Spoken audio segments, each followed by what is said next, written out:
తెలంగాణ ప్రభుత్వం కీలక నిర్ణయం తీసుకుంది. కాళేశ్వరం ప్రాజెక్టుపై సిబిఐ దర్యాప్తు చేయాలని తెలంగాణ శాసనసభ నిర్ణయించింది. ఈ మేరకు సీఎం రేవంత్ రెడ్డి ప్రకటించారు. కాళేశ్వరం ప్రాజెక్టులో అక్రమాలపై దర్యాప్తు చేయడానికి సిబిఐకి కేసు అప్పగించాలని తెలంగాణ శాసనసభ నిర్ణయించింది. శాసనసభలో ప్రవేశపెట్టిన పీసీ ఘోష్ కమిషన్ నివేదికపై కాంగ్రెస్, భారత రాష్ట్ర సమితి మధ్య చర్చ వాడివేడిగా సాగింది. రాజకీయ ఆరోపణలు, ప్రత్యారోపణలతోనైతే సభ నిండిపోయింది.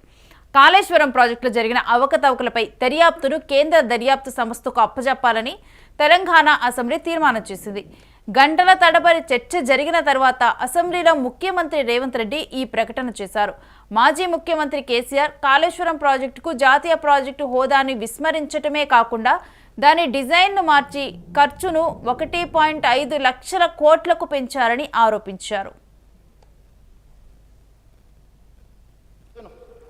అధ్యక్ష, ఈ కేసును సెంట్రల్ బ్యూరో ఆఫ్ ఇన్వెస్టిగేషన్ కి అప్పగించడం సముచితము.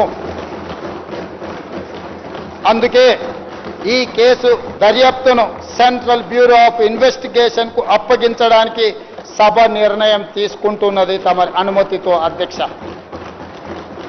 ఎన్నో రకాల అంశాలు, విచారణ అర్హమైన విషయాలు ఇందులో ఉండడం వల్ల సిబిఐ ఎంక్వైరీకి మా ప్రభుత్వం ఆదేశాలు జారీ చేయనైనది. ఈ సభ దీన్ని ఏకగ్రీవంగా ఆమోదించి సిబిఐ ఎంక్వైరీలో ఊరు, పేరు, అంచనాలు మార్చి దోచుకున్న వాళ్ళందరినీ శిక్షించడానికి అవసరమైన నిజాయితీతో కూడుకున్న విచారణ జరగాలని కేసీఆర్, మాజీ నీటిపారుదల మంత్రి హరీష్ రావు, మాజీ ఆర్థిక మంత్రి ఈటెల రాజేందర్లపై ఎందుకు చర్యలు తీసుకోకూడదంటూ రేవంత్ రెడ్డి ప్రశ్నించారు. కాళేశ్వరం ప్రాజెక్టు జరిగిన అవకతవకలపై నిజాయితీగా దర్యాప్తు జరగాలని కోరుతూ కేసును సిబిఐకి అప్పగించాలని నిర్ణయం తీసుకున్నట్లుగా ఆయన అన్నారు. కాళేశ్వరం ప్రాజెక్టు నిర్మాణంలో కేంద్ర ప్రభుత్వ సంస్థలైన ఆర్ఈసీ, పిఎఫ్సి భాగస్వామ్యమై ఉన్నందున కేసును సిబిఐకి అప్పగించడమే సరైందని శాసనసభ అనుకుంటున్నట్లుగా సీఎం చెప్పారు. రాష్ట్ర ప్రభుత్వ పరిధిలోని సంస్థలు దర్యాప్తు చేస్తే తమ చిత్తశుద్ధిని శంకిస్తారని సిబిఐకి అప్పగిస్తున్నట్లుగా తెలిపారు. తుమ్మిడిహెట్టి వద్ద ప్రాజెక్టు నిర్మిస్తే నిర్మాణ వ్యయం, లిఫ్టులు, నిర్వహణ తగ్గేవని, కానీ కాంట్రాక్టర్ల కమిషన్లకు కకృతి పడ్డారని రేవంత్ రెడ్డి ఆరోపించారు.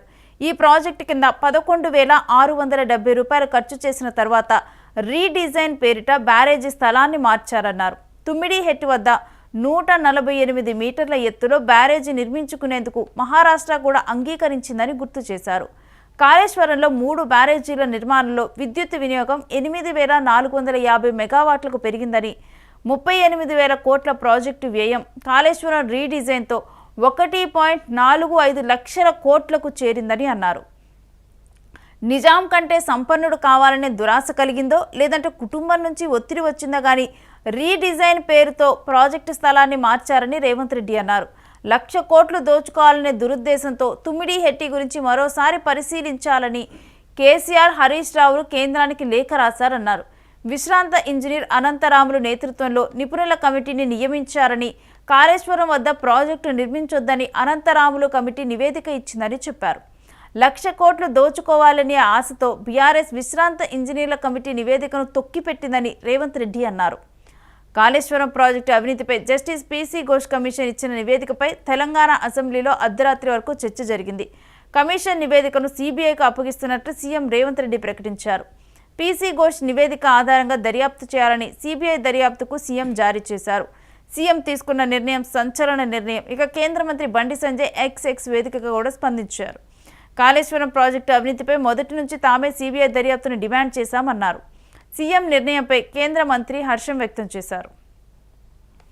ఇక ఇప్పుడు ప్రజెంట్ దర్యాప్తుతో కూడా ఇప్పుడు కాళేశ్వరం దర్యాప్తు అనేది సిబిఐ వరకు చేరిపోయింది. ఎందుకంటే స్టేట్ బాడీస్ కనుక దీంట్లో విచారణ జరిపితే కనుక ప్రజెంట్ ఉన్న ప్రభుత్వాన్ని శంకిస్తారు, వారి నిజాయితీని శంకిస్తారు అని చెప్పి కూడా రేవంత్ రెడ్డి అన్నారు. ఈ నేపథ్యంలోనే సిబిఐ దర్యాప్తు చేయాల్సిన అవసరం ఉందంటూ కూడా ఇప్పుడు దీని గురించి అయితే చెప్పడం జరిగింది. అయితే ఇది తెలంగాణ ప్రభుత్వం తీసుకున్న కీలక నిర్ణయంగానైతే ఇప్పుడు దీని గురించి కూడా బండి సంజయ్ కూడా వ్యాఖ్యానించడం జరిగింది. మొదటి నుంచి కూడా మేము కూడా సిబిఐ దర్యాప్తుగా ఈ కాళేశ్వరం విషయంలో కూడా మాట్లాడుతున్నామని, ఇక రేవంత్ రెడ్డి మాట్లాడినప్పుడు అసెంబ్లీలో గతంలో ఇదే విషయం మీద ఎవరైతే విశ్రాంత ఇంజనీర్లు అంటే రిటైర్డ్ ఇంజనీర్స్ ఉంటారో ఆ రిటైర్డ్ ఇంజనీర్స్ అక్కడ కాళేశ్వరం నిర్మించడం సరికాదని చెప్పి నివేదిక ఇచ్చారు. ఆ నివేదికను తొక్కిపెట్టి 1,00,000 కోట్లు దోచుకోవాలి అనే దురుద్దేశంతోనే ఈ ప్రాజెక్టును నిర్మించారు అని చెప్పి కూడా సీఎం రేవంత్ రెడ్డి వ్యాఖ్యానించారు.